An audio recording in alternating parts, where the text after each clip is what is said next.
נמאס לי מהגברים התל אביבים האלה. אני רוצה גבר אמיתי, גבר טוב ירושלים.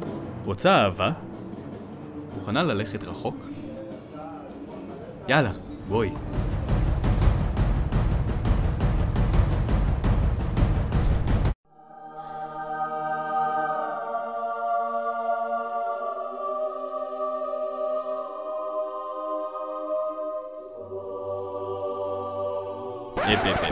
חכי, את עוד לא מוכנה.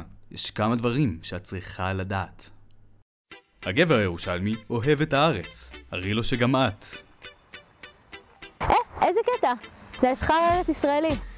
אתה יודע שהוא פורח רק פעמיים בשנה? רק שקווי האזימות של כדור הארץ נפגשים בנקודה אחת. זה קורה רק באביב ובסתיו. לימדי את שפת המקומיים. שלום. שלום. היי. בבקשה, אשתנור. אשתנור. זה לאפה, כן? בבקשה.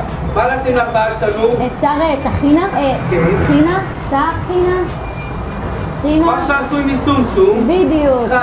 חלווה, כן. חלווה, בבקשה. יש לך עודף ממאתיים? תודה רבה.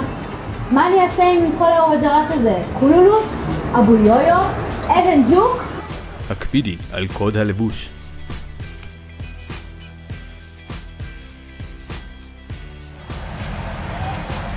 יום יפה היום.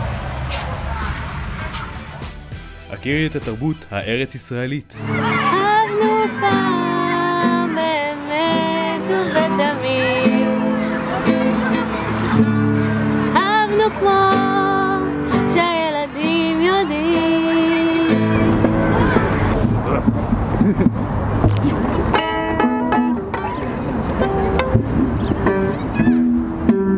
לסיום, על מנת לכבוש את ליבו סופית, איכלי כמו ירושלמית. I see trees of green, red roses too. I see them blue. נמאס לי מהגברים הירושלמים. רוצה אהבה?